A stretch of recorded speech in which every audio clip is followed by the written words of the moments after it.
Hey there, everybody, and welcome back to Good Orderly Direction, Practical Tools of the Bible. Today begins our 2023 Lenten series with the theme of resurrecting the passion of Christ. I'm your host, Dr. Donnelly Snipes. So not everybody was raised in the church. Not everybody really knows what Lent is about. I mean, we know it starts on Ash Wednesday and it kind of goes until Easter, but what's the purpose? Lent is the 40 days before Easter when the faithful remember and enter into the passion and the resurrection of Jesus. We enter into that passion. We empathize. We think about what Jesus' passion was and what he endured. And then we think about what we can do to resurrect that. Lent can be a workshop where people are spiritually uplifted and strengthened and rededicate their life to God. It's a time for prayerful meditation, fasting, and almsgiving, which by definition means feeding the hungry, clothing the naked, and ministering to the sick and imprisoned. But I encourage you to think of feeding and giving water to, or quenching the thirst of people as more than just actual food and actual water. Feeding, we want to nourish their soul. We want to nourish their heart. We want to nourish their life with our presence. So what can we do? How can we feed them? How can we provide them sustenance so they have hope, so they have faith? I want you to think of the sick, not only as people that are in the hospital, but people who are depressed, people who are struggling with addiction, people who are struggling mentally, psychologically. They are unwell in some way. And how can we nourish them? How can we provide for them during this time? This year, Lent begins on February 22nd, which is Ash Wednesday. So coming up tomorrow. It's never too early to start planning for how you will resurrect your passion. Now, during Lent, many people give up something, and that's great. But to what end? A lot of people give up something on Lent because they are told they're supposed to. And that is the extent of that. In reality, fasting is so much more than that. Fasting is not for the sake of fasting or for being a martyr. In Matthew 6, Jesus says, "When you fast, do not look gloomy like the hypocrites, for they disfigure their faces that their fasting may be seen by others." If you're bragging about what you're giving up, or if you're complaining about what you're giving up, about fasting, then you're turning the fasting into an exercise about you. You're turning the attention to you and your suffering, or how godly you're behaving. And in reality, you're not. So you're stealing the spotlight from Jesus. You're stealing the spotlight from love and from the purpose of fasting. If you're going to fast, great, but don't make a big production of it to get rewarded or get attention from other people. Examine your motivations. Are you giving this thing up to be a stronger, healthier, more productive part of the body of Christ? That's one of the things that fasting may be about. You're giving up something that is holding you back, that is keeping you from fully resurrecting Jesus' passion. Are you giving it up to garner attention or as a way to increase your motivation? Some people give up things during Lent. They fast for this 40 days because they're like, well, if I give it to God, then I'll feel more guilty if I break my promise. Well, you should.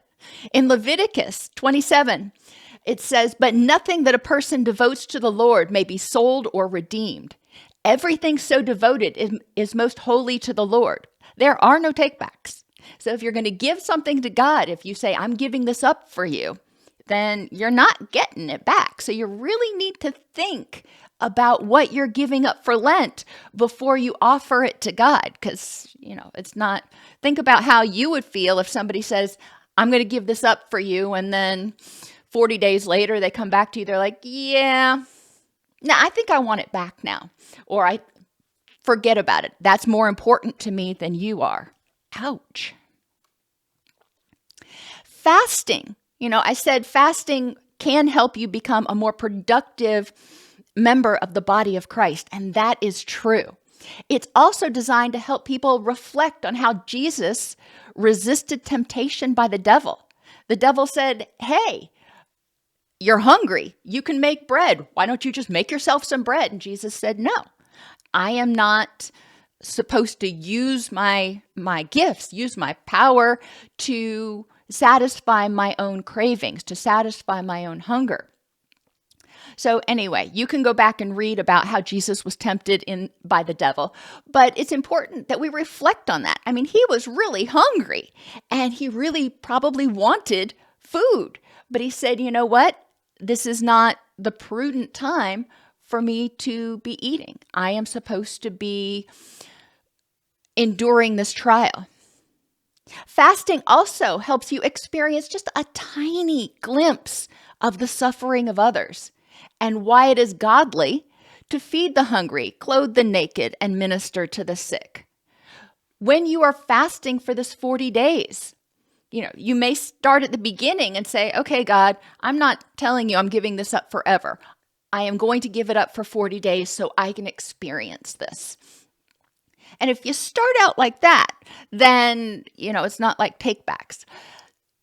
But starting at the beginning of the 40 days, you're giving something up and it's like, oh, this feels awful.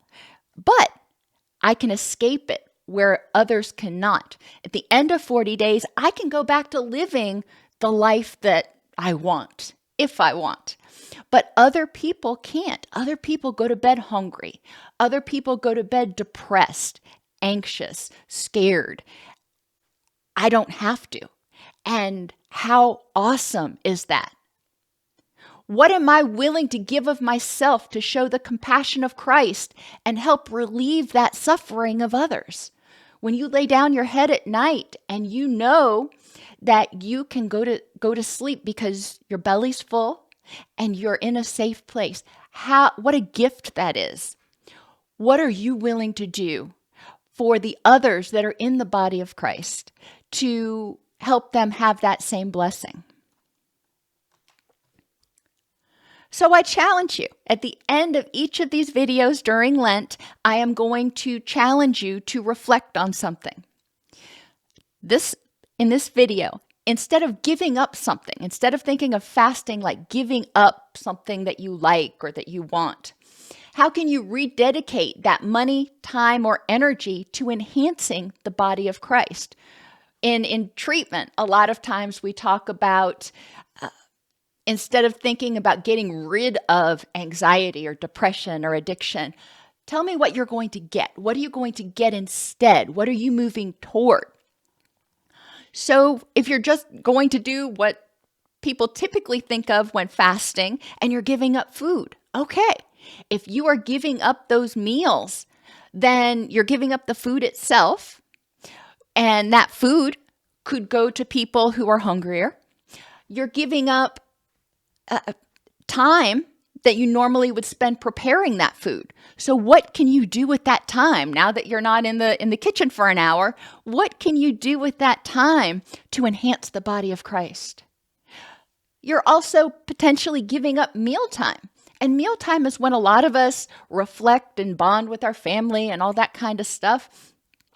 What can you do instead of sitting down at a table to eat with your loved ones?